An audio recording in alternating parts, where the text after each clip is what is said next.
No, but I'm saying even because of Leon's tempo, Yeah. it was tough for Colby to set up the takedown. Well, and also because he don't load up on a whole bunch of big shots.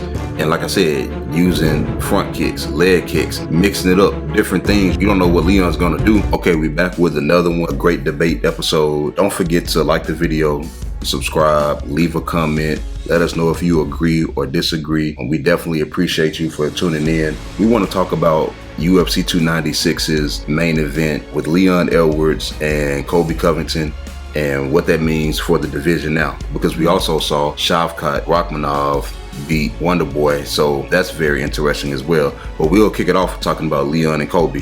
What's your main takeaways from this fight? Colby did the exact opposite of what he said he would do. He said he was going to apply pressure and pretty much make Leon Edwards quit. But things didn't start getting going for Colby until the fourth round. And the funny thing is, when he was engaging, he actually was winning. Obviously, it don't really matter now, but make you think about if Colby would apply pressure a little bit sooner, he might have had a better chance of winning. It make his stock go down because, first of all, he lost another title shot. He might not get another one.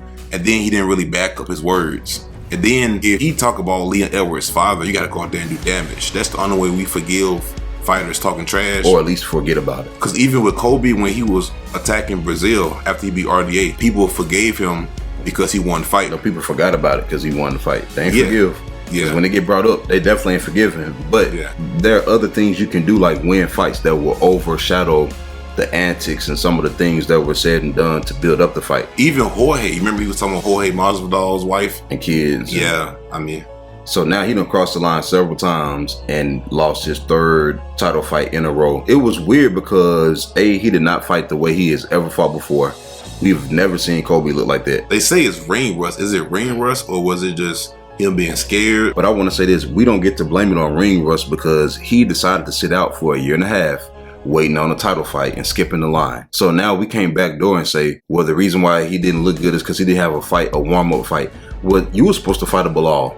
You were supposed to fight a Shavkat. You were supposed to fight a Hamzat. It was your job to fight one of those people, or at least a Gilbert Burns, somebody up there. It's your job to get a winnable fight at the top, the least dangerous but most rewarding fight that you could possibly get up there, and go out there, get a good win, get your feet under you, get a feel for things again because you've been away from the octagon for so long, dealing with legal things and supposedly a brain injury and this, that, and the third. You got to go out there and stay sharp, man. You can't go out there fighting Leon Edwards, one of the most underrated strikers. Yeah, he might not be a massive KO artist, but he's a good striker. That's another thing people forget. Leon don't have that many knockouts in the UFC, that many knockout wins. And also, this style of fight was good for Colby. No, it was actually good for Leon too because we've seen Colby fight against the one-punch knockout guys and they get taken down getting overly aggressive, like the Tyron Woodleys and the Jorge's. But because Leon pick his shots, it's tough for Colby to engage and catch him and counter and take him down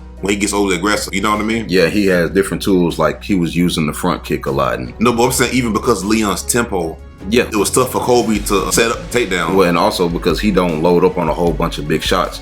And like I said, using front kicks, leg kicks, mixing it up, different things. You don't know what Leon's gonna do. And Leon also likes to fight at a certain type of tempo. He does like a very slow fight. Let's just call it what it is. Some people find it boring. Some people kind of like the intricacies of his striking, but at the same time, this was a very winnable fight for Colby if he actually had fought. That's the worst thing from the Colby side. Well, two things. You talk about somebody's, deceased father, and then you didn't win the fight. But then in the actual fight, it was a winnable fight. There is no excuse why stylistically. But was it a winnable fight? We thought that before the fight. And it's weird because we don't know if Leon made it look that easy. Because Colby did try to get in his head with the mind games and maybe it just didn't work and it backfired.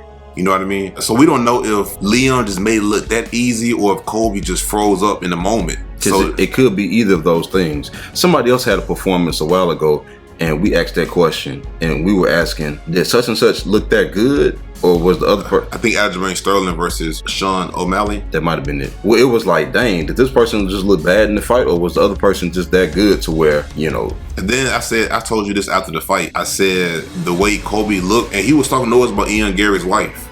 It looked like if he would have fought Ian Gary, that like Ian probably would have won. And Ian might have knocked him out actually, because Ian got a higher chance of finishing you than Leon. Ian Gary has a higher chance of finishing you than Leon Edwards. Gary like a certain type of fight, but it's a little bit more of him controlling the distance and still hunting for a finish if he can get it. But this was a big L for Colby, man, because he talks a lot of noise. And it was a debate on should fighters be allowed to say certain things and cross the line. Because we've seen fighters do that. We've seen Conor McGregor cross the line and talk about Dustin's wife. A lot of times it backfired. Remember what happens after the Conor and Habib fight? Yes. And then we seen what happened after the Colby and the Jorge fight. And then the Dustin and the Conor fight. Not even that. We seen what happened with Colby and Fabricio in the streets when they got into it, you know? So, I mean, I guess it's one of the things you roll the dice and it can end bad in the octagon or outside the octagon. Yeah. But Colby, I think he got kind of exposed in the octagon because it looked like Leon applied that pressure, kind of like how Sean Strickland did Izzy. It's almost like he wrote a page on how to, I'm not going to say on how to beat him. Like he just made a little blueprint on if you can follow this and fight this kind of certain type of way, he's not as scary and as good as, you know. Because Colby had no answers because he's not a counterpuncher. He likes to get takedowns off the cage. But when Leon was able to walk him down and stuff the takedowns, Colby had no answer for But I will say this, though, and this is what Joe Rogan was talking about after the fight. If y'all remember, Leon was trying to wrestle to prove a point, and that could have ended terribly. That's just the truth. Because what you don't want is for Colby to not be able to get takedowns. He's not able to stand up and strike with you. And then you start initiating grappling exchanges instead of just breaking free and keeping your game plan going. And we've seen up until tonight, Colby's grappling has always looked good. His top wrestling. This just happened to be the night where it looked awful and we've never seen it like that before. So think about the Colby that showed up against RDA, showed up against Robbie Lawler. If he shows up and Leon decides to start wrestling, this fight, the rounds might start getting a little bit difficult to decipher who won because they fell into that gray area of one person was controlling the stand-up, but then they ended the round in a dominant position wrestling, and that could have been Leon's fault for initiating grappling in the first place. But he timed it right because he did it in the later rounds. But I looked at the fight statistics. Colby actually outstruck Leon. So if Leon would have did that a little bit earlier, it could have ended bad.